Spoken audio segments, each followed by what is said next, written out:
আওয়ামী লীগ সরকার পতনের পরে হঠাৎ করে অর্থনৈতিক সংকট তৈরি হয়েছে। কেন সংকট তৈরি হয়েছে? প্রফেসর ইউনূসের আমল দেখেছি চরম অর্থনৈতিক সংকটের আমল, অথচ তারা যখন সরকারের দৈনন্দিন কাজ চালানোর জন্য ব্যাংক থেকে লক্ষ লক্ষ কোটি টাকা ঋণ নিয়েছে, তখন অহেতুক জায়গায় টাকা খরচ করেছে, এরকম দৃশ্যও আমরা দেখেছি। তারা রাষ্ট্রের কর্মকাণ্ড পরিচালনা করতে পারছে না, অফিস আদালতে কাগজ কলম কেনার টাকা পর্যন্ত ব্যাংক থেকে তাদেরকে ঋণ নিতে হচ্ছে। ঠিক সেই সময় যখন তারা হামের টিকা কিনছে না টাকার অভাব বলে, এরকম অজুহাত যখন স্বাস্থ্য উপদেষ্টা দিয়েছিলেন, তখন তারা কোটি কোটি টাকা ব্যয় করে বিভিন্ন জায়গায় মুক্তিযুদ্ধের ভাস্কর্য ভেঙে সেখানে জুলাই আন্দোলনের ভাস্কর্য তৈরি করেছে। সেটা কি নেসেসারি ছিল?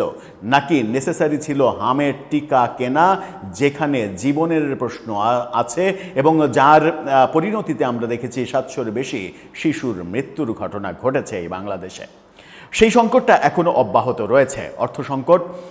শেখ হাসিনাকে আমরা ফ্যাসিস্ট বলে তাড়িয়ে দিলাম, তাড়িয়ে দেওয়ার পরে হঠাৎ করে বাংলাদেশে একটা বড় অর্থ সংকট তৈরি হলো। ইউনূস সরকার সেই সংকট কাটাতে পারলো না এবং বিএনপি সরকার এসেও তারা বলছে উত্তরাধিকার সূত্রে এটা পেয়েছে। এই উত্তরাধিকারটা তারা ইউনূস সরকারকে মিন করছে নাকি আওয়ামী লীগ সরকারকে মিন করছে সেটা বোঝা দায়, কারণ তারা এই ব্যাপারে স্পষ্ট কোনো কথা বলে না, কারণ ইউনূস সরকারকে কোনোভাবেই দোষারোপ করতে তারা চায় না। এই যে কদিন আগেই প্রধানমন্ত্রীর স্বাস্থ্য বিষয়ক বিশেষ সহকারী তিনি বললেন যে হামের টিকাতে অন্তর্বর্তী সরকারের গাফিলতে আছে এটা নিশ্চিত, কিন্তু তদন্তের প্রয়োজন নেই। তার মানে ইউনূস সরকারকে বাঁচাতে মরিয়া বর্তমান বিএনপি সরকার, এবং যখন বাঁচাতে মরিয়া, যখন অর্থ সংকট তারা কাটাতে পারছে না, তারাও ব্যাংক থেকে দৈনন্দিন কাজের জন্য ঋণ নিচ্ছে, তখন তারা এবং রাজস্ব আদায়ই যখন ইউনূস সরকারের আমলে একেবারে সব থেকে ভয়াবহ আকারে কমে গেছে, তারা ব্যর্থ হয়েছে, ঠিক সেই সময় সরকারের কিছু পরিকল্পনা জনগণকে বিষিয়ে তুলছে। নতুন সরকার, নতুন অর্থমন্ত্রী মুদি দোকানে পর্যন্ত ভ্যাট বসাতে সিদ্ধান্ত নিয়েছেন। এটা কি সাধারণ জনগণের কল্যাণে সিদ্ধান্ত হলো, নাকি সাধারণ জনগণ যারা গরিব জনগণ তাদেরকে বিপদে ফেলা, কিংবা ক্ষুদ্র ব্যবসা যারা করে তাদেরকে বিপদে ফেলার প্ল্যান? এর আগে বাজেট পেশের আগে আমরা শুনেছিলাম যে অটোরিকশার উপরে ট্যাক্স চাপানো হবে, অটোরিকশা যারা চালায় তার উপরে ট্যাক্স চাপানো হবে। এর আগে শুনেছিলাম যে এই আলু পটল বিক্রি করে রাস্তায় বসে থেকে তাদের উপরেও ট্যাক্স বসানো হবে, 2000 টাকা ট্যাক্স দিতে হবে তাদেরকে। এরকম সিদ্ধান্ত যে সরকারের জন্য বুমেরাং হবে সেটা কিন্তু বলার অপেক্ষা রাখে না। কেন সরকার এই মুদি দোকান সহ বিভিন্ন ছোটোখাটো জায়গায় এই ভ্যাট ট্যাক্সের খেলা খেলতে চাইছে? তারা কি শুরুতেই অজনপ্রিয় হয়ে উঠতে চাইছে কিনা, নাকি মানুষের পালস ঠিক মতো বুঝতে পারছেন না বিএনপি সরকারের অর্থমন্ত্রী? যদিও আমরা জানি যে তিনি বর্ষিয়ান রাজনীতিবিদ, রাজনীতি, জনগণের পালস এগুলো তো তার বোঝার কথা, কিন্তু তিনি মুদি দোকানে ভ্যাট বসাতে চাইছেন কেন? আর মুদি দোকানের সংজ্ঞা আসলে কি? চলুন একটু জেনে দেখি, বুঝে দেখি এই ভিডিওতে। থাকবেন পলিটিক্স টিভির নিয়মিত আয়োজনে।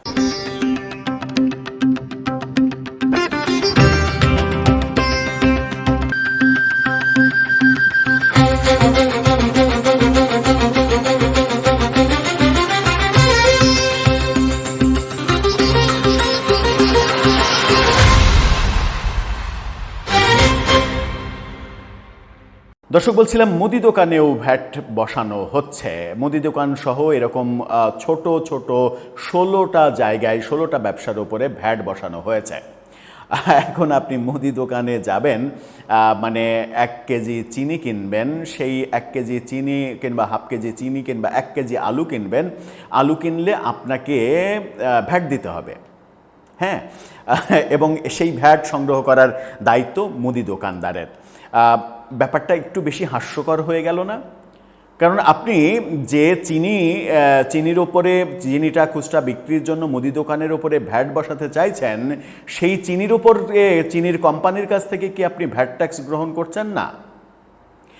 আর মুদি দোকানের সংজ্ঞাটা কি? মুদি দোকান তো শহরের কোটি কোটি টাকার মাল থাকা বিশাল একটা দোকানও বোঝায়, আবার গ্রামের পাড়া মহল্লায় ছোট একটা মানে ভ্যানে যে ভ্রাম্যমান মুদি দোকান সেটাও বোঝায়, ছোট একটা ঢোপঘর তৈরি করে সেটাও মুদি দোকান বোঝায়। আপনি সংজ্ঞায়িত করবেন কিভাবে মুদি দোকানে?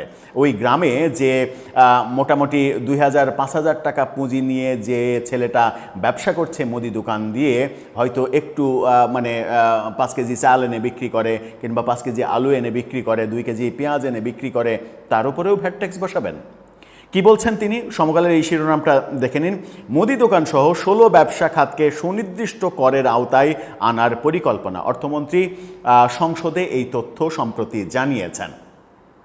চলুন একটু ভেতরে যায়। প্রস্তাবিত বাজেট পাশ হলে আগামী মাস থেকেই ভ্যাটের সুনির্দিষ্ট করের আওতায় আসবে মুদি দোকান, বিউটি পার্লার সহ 16 ধরনের ব্যবসা। মানে আপনি আপনার একটু সাজগোজ করতে যাবেন, সেখানেও আপনাকে ভ্যাট দিতে হবে, ভ্যাটের আওতায় আসতে হবে। সেটাও না একটা ধরলাম যে বিউটি পার্লার একটা বিলাসিতার জায়গা। বিউটি পার্লার কিন্তু কোনো সেলুনকেও কিন্তু পার্লার বলা হয়। সেলুনে চুল কাটতে গেলেও কি ভ্যাট দিতে হবে? এই প্রশ্নটা কিন্তু আসবে। সংসদে প্রশ্নোত্তর পর্বে এই বক্তব্য তিনি দিয়েছেন। তিনি বলছেন যে বিগত অর্থ বছরে ভ্যাট থেকে সরকারের রাজস্ব আয় কত ছিল এরকম প্রশ্ন করা হয়েছে সংসদে। নতুন কোনো প্রতিষ্ঠান কিংবা উৎসবকে ভ্যাটের আওতায় আনার প্রয়োজনীয়তা মানে পরিকল্পনা আছে কিনা, থাকলে সেটা কোন কোন খাত, এই প্রশ্ন করা হয়েছিল তাকে। জবাবে অর্থমন্ত্রী জানান 2024-25 অর্থ বছরে ভ্যাট বাবদ সরকারের আয় ছিল 1,41,586 কোটি টাকা। মন্ত্রী বলেন, আগামী অর্থ বছরে 16 ধরনের ব্যবসায়িক খাতকে ভ্যাটের সুনির্দিষ্ট করের আওতায় আনার পরিকল্পনা রয়েছে। এগুলো হলো মুদি দোকান, 1 নাম্বার মুদি দোকান, 2 নাম্বার তৈরি পোশাক বা কাপড়ের দোকান। ওই মানে কাপড়ের দোকান বলতে কিন্তু শহরের কোটি কোটি শত শত কোটি টাকার দোকানও থাকে। আবার ওই গ্রামে একটা শাড়ি লুঙ্গি একটা বিক্রি করে, হয়তো তার সব মিলিয়ে পুঁজি 50,000 1 লাখ টাকা, সে ওই ব্যবসা করছে, সেখানেও আপনাকে ভ্যাট দিতে হবে।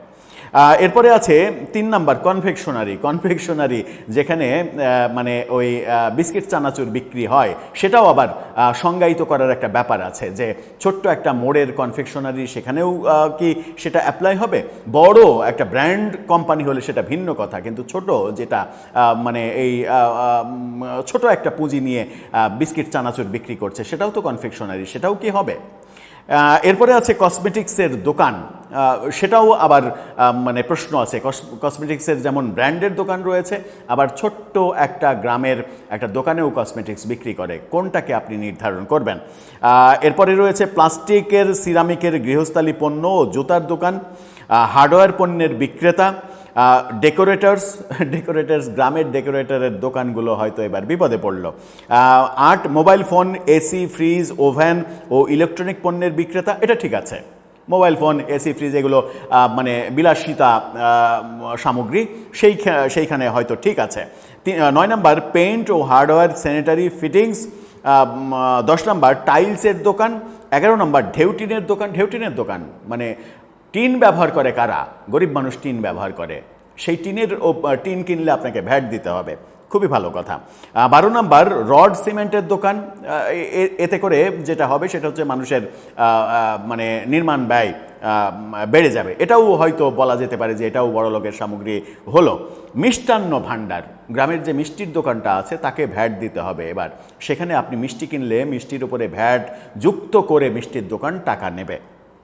16 নাম্বার রেস্টুরেন্ট, এটাও একটা বড় ব্যাপার। ব্র্যান্ডের ধরে নিলাম স্টার কাবাবে তো এমনি তো ভ্যাটের ব্যাপার রয়েছেই, সেটা তো এমনিই ভ্যাট দিতে হয়, কিন্তু এটা নতুন করে লেখা হলো কেন? নিশ্চয়ই ওই টার্গেটেড ব্র্যান্ডের দোকানগুলো না, মানে এটা হচ্ছে যে পাড়া মহল্লায় যে হোটেল রেস্টুরেন্টগুলো রয়েছে সেগুলোকে টার্গেট করা হয়েছে। এই যে সিদ্ধান্ত নেওয়া হলো, এই সিদ্ধান্ত কি সরকারের জন্য ভালো হলো? আপনি মুদি দোকান থেকে ভ্যাট আদায় করতে চান যখন, তখন বুঝতে হবে যে সরকার চরম ধরনের অর্থনৈতিক সংকটে পড়েছে, যে সংকটটা তারা কাটানোর জন্য এই ধরনের ভুলভাল সিদ্ধান্ত নিচ্ছে। শেষ প্রশ্ন, শেখ হাসিনা সরকারের পতন হলো, খুবই খারাপ একটা সরকার ছিল, ফ্যাসিস্ট সরকার, কিন্তু সেই সরকারের আমলে 15.5 বছরে অর্থনৈতিক সংকটের কথা আমরা শুনিনি। হঠাৎ করেই তার পতনের পরে প্রফেসর ইউনূসের আমলে অর্থনৈতিক সংকটটা শুরু হলো কেন? কেন ব্যবসা বাণিজ্য বন্ধ হতে থাকলো? কেন শত শত কলকারখানা বন্ধ হয়ে গেল? কেন শত শত হাজার হাজার কলকারখানায় হামলা হলো, মব করা হলো? কেন বিভিন্ন কারখানা পুড়িয়ে মানুষ মারা হলো? এবং সেখান থেকেই কিন্তু উৎপত্তি, সেই ধারাবাহিকতা বিএনপি সরকারকেও ভোগ করতে হচ্ছে। এর দায় আপনি কাকে দেবেন? কে নেবে এর দায়? দর্শক, আপনার কাছে সেই প্রশ্ন, উত্তর জানিয়ে লিখতে পারেন আমাদের কমেন্ট বক্সে।